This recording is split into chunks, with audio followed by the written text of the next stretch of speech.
네, 안녕하세요. 체스입니다. 6월 15일 장마감 브리핑 남겨드릴게요. 금요일 코스피 지수는 0.2% 상승, 코스닥은 강보합으로 마감을 했습니다.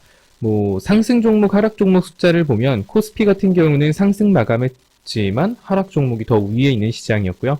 양지수 다 외국인하고 기관은 매도세를 보여줬습니다. 사실 지금 지수 위치가 크게 중요한 건 아니에요. 어떤 종류의 종목들이 올라가고 현재 시장의 흐름이 어떤지 이게 더 중요하겠죠.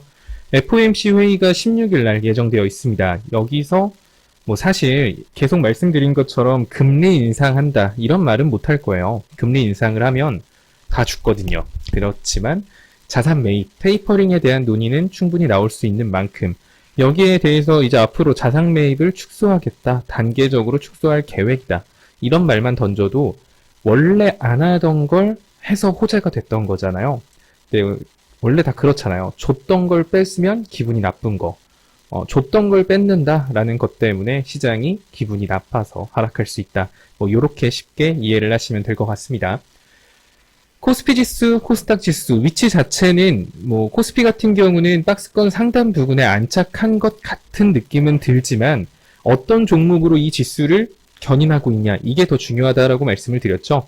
제가 코스피가 이 위치에서 횡보할 때 만약에 삼성전자라던가 2차 전지 관련주, 자동차 관련주 이런 종목군들 우리나라 메인 핵심 산업군을 가지고 코스피 지수가 이 자리를 지키고 있었다라고 한다면 저는 아마 박스권 안착에 성공을 했습니다. 이제 더 위로 올라갈 수 있겠네요 라고 좀 자신 있게 말하겠지만 지금 삼성전자 위치를 봐도 제가 여러분한테 그때 삼성전자 82,000원 여기 깨면 안 좋다라고 했죠. 일단 이제 삼성전자 역배열을 시작을 하고 있어요. 120분봉하고 60일선 역배열 시작을 했고요. 일단은 계속 횡보하면서 이제 볼린저 밴드 상단 하단선을 모으고 있는데 자, 볼린저 밴드라는 건 사실 선행지표는 아닙니다. 볼린저 밴드 교육에 대해서도 해드렸지만 볼린저 밴드에서 우리가 중요하게 판단할 수 있는 건 볼린저 밴드가 수렴을 한 다음에 다시 벌어진다라는 거죠. 이게 무슨 말이냐면 보통 보시면 이런 식으로 볼린저 밴드가 삼성전자 상단과 하단선이 가까워지고 난 다음에 상단을 타고 올라가든 하단을 타고 내려가든 다시 한 번 더 이렇게 볼린저 밴드 상단과 하단의 간격이 벌어지게 되거든요. 주기적으로 이런 시즌이 찾아와요. 자, 이번에 상단과 하단이 벌어져 있던 볼린저 밴드 상단과 하단이 좁혀지고 있죠.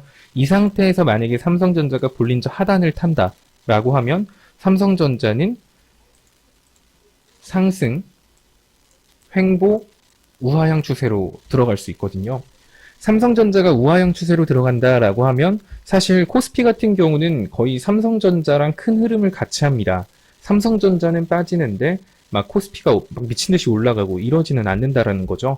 그래서 당분간은 이 삼성전자의 움직임에 주목을 해야 될 것 같습니다. 일단은 76,000원, 77,000원 여기까지 빠지는 건 괜찮아요. 그런데 삼성전자가 볼벤 하단을 깨고 내려가면 그때부터는 횡보하던 삼성전자 차트가 우하향하면서 코스피도 그 영향 받고 크게 조정 올 수 있다라는 거. 이 부분 인지하시면 될 것 같고요.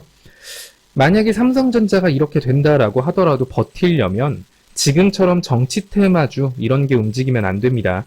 정치 테마주는 사실 기업의 가치랑은 크게 상관이 없죠. 기업이 어떤 인물하고 관계돼 있다 그래서 그 기업의 실적이 올라가고 그 기업이 성장하는 건 결코 아닙니다.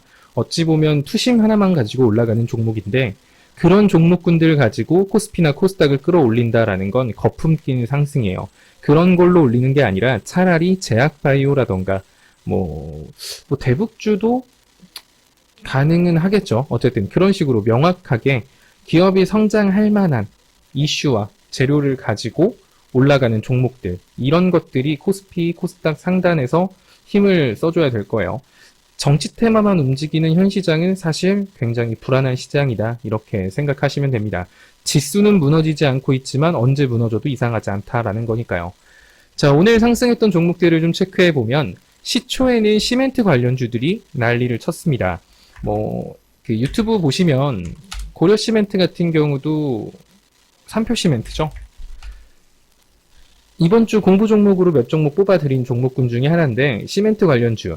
자, 시멘트 대란이 생길 수도 있겠다. 가격이 엄청 비싸질 것 같아. 라는 단기 이슈로 시멘트 관련주들이 오늘 날뛰었는데 단발성 이슈다 보니까 뭐 그냥 가볍게 보시는 게 나을 거예요. 뭐 명확한 기업의 성장을 이끌 만한 막 그런 건 아니다 보니까 좀 가볍게 시멘트주들 계속 올라갈까요?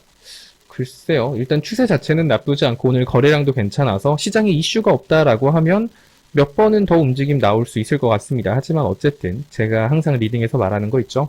이미 올라간 카카오톡 무료 체험방 참여 방법. 영상 하단에 리딩방 참여 링크를 눌러주세요. 참여 코드는 영상 상단 배너를 참조하여 오픈 채팅방에 입장해주세요.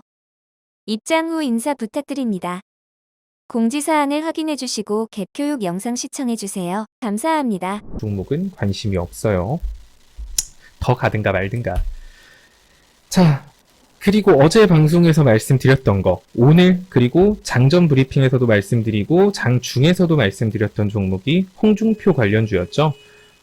이준석 당대표가 되면서 이제 홍준표 의원의 복당이 초읽이다. 막 이런 뉴스들 보셨을 거예요. 그래서 제가 어제 잡아드린 게 한국선제, 경남스틸, 영화금속 이렇게 세 종목이었죠. 이 세 종목 눈여겨볼 필요 있다고. 오늘 한국선제가 장중에 급등 나왔습니다. 그리고 윗꼬리를 빼긴 했는데 어찌됐든 홍준표 의원의 복당은 기정사실화되어 있는 것 같아요. 그리고 뭐 윤석열 전 총장이 뭐 대선 횡보에 대한 빠른 입장을 보여주지 않으면 또 이제 홍준표 의원이 다시 또 이번에 대선 나갈 수 있는 거 아니야? 이런 기대감 가지고 추가 상승폭 충분히 기대해 볼 만합니다. 한국선제가 먼저 가면 그 다음에 이제 경남스틸이 따라갈 거고요. 경남스틸 따라가면 영화금속이 엉금 따라갈 겁니다. 영화금속 같은 경우도 뭐 자리 자체는 괜찮죠. 근데 이거 갖고 있으신 분 많으실 거예요. 근데 완전 거북이죠. 연금 기어가고 있습니다. 자, 그리고 그럼 이제 이 인물 말고 정치 테마 또 어떤 인물에 주목을 해야 될까? 당연히 안철수 관련주 생각해 보셔야 됩니다. 까뮤이엔씨 대표적으로 대장격인 종목이죠. 뭐 위에 갭자리가 있는 건 아니지만 아래 갭자리 메꿔줬고요. 또 국민의힘 이쪽으로 빨리 들어와라. 뭐 이제 이준석 당대표가 그렇게 말을 하고 있는 상황인 만큼 이제 안철수 전 대통령 후보 횡보에 따라서 까뮤이엔씨라던가 써니전자, 안랩 지금 다른 정치 테마주들은 엄청 많이 올라갔었는데 사실 안철수 관련주는 큰 움직임을 보여주지 않았거든요. 그래서 까뮤이엔씨, 써니전자, 안랩 뭐 이런 종목군들도 충분히 현 시장에서 움직임 보여줄 수 있다라고 보고 있습니다. 지금 시장에서 움직이는 게 사실 정치 테마밖에 없다 보니까 이렇게 홍준표 관련주, 안철수 관련주, 정치 테마로는 이 두 종목에 좀 주목할 필요가 있어 보입니다. 자, 그리고 이제 조만간 또 이제 폴더블 폰 이슈가 있을 거예요. 이제 폴더블 폰 3가 나오는데 저도 바꿀까 하고 있거든요. 그래서 인터넷으로 막 정보를 찾아보고 있었는데 생각보다 이번 폴더블 폰이 잘 나올 것 같아요. 갤럭시 노트 시리즈가 이제 단종이 되면서 폴더블 폰만 나올 것 같거든요. 이제 어떻게 보면은 삼성전자가 추세를 바꾸기 위해선 이 폴더블 폰에 대한 기대감 가지고 주가를 바꿀 수도 있을 것 같은데 그렇다라고 한다면 폴더블 폰 관련주들도 눈여겨볼 필요가 있다고 봅니다. 파인테크닉스. 자, 이 종목 같은 경우는 폴더블 폰 힌지를 독점 공급한다. 뭐 이런 기사로 최근에 급등을 보여줬던 종목이죠. 일단 추세 자체는 괜찮게 이어가고 있습니다. 뭐 한 6,700원 정도까지, 한 6,600원 정도까지 기다렸다가 말하려고 했는데 일단은 그냥 말할게요. 60일선까지 충분히 조정 올 수 있다는 거 이것만 인지하시면서 분할로 접근하셔도 괜찮다고 봅니다. 또 BH도 폴더블 폰 관련주죠. 하지만 이 종목 같은 경우는 일전에 말했듯이 아래 주봉 갭자리가 있는 종목이라 주봉 갭자리를 메꾼다 라고 하면 뭐 이제 그때부터 한 17,000원 부근까지 좀 여유 있게 열어놓고 모으시면서 다시 목표가는 윗갭 보셔도 됩니다. 자, 일전에 BH 영상을 보고 사신 분들이 이 주봉갭 때문에 어쩔 수 없이 파셨을 거예요. 윗갭 있는 걸 알지만 이 갭자리가 주봉갭자리이기 때문에 이거는 또 못 참죠. 주봉갭자리 놔두고 위로 올라갈 가능성보다는 주봉갭을 메꾸고 갈 가능성이 높아서 제가 뭐 윗갭이 있긴 하지만 어쨌든 저항 구간 막혔으니까 팔고 아랫갭에서 다시 노려라 라고 말씀을 드렸는데 그런 식으로 BH는 대응하시면 될 것 같아요. 또 PI 첨단 소재.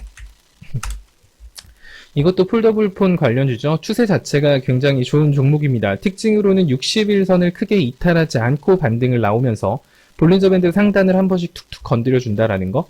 60일선 부근에서 반등 나왔고요. 단기적으로는 볼린저 밴드 상단인 51,300원, 400원 정도를 목표가로 잡으시면 돼요.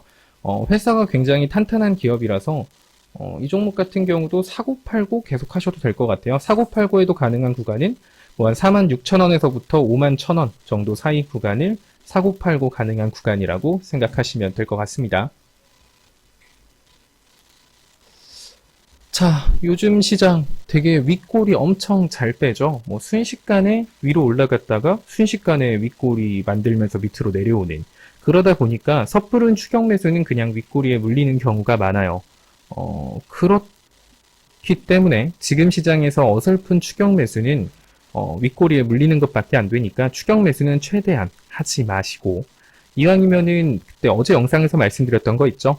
지속적 이슈를 가지고 있는 히토류나 단일 테마, 디지털 화폐 이쪽을 음봉 파란색일 때마다 천천히 공략하는 방식으로 접근하시던가, 아니면 그냥 아예 거북이 같이 느린 종목들 위에 갭자리 보면서 천천히 모아가시는 전략이 일단은 가장 안정적인 투자가 될 겁니다.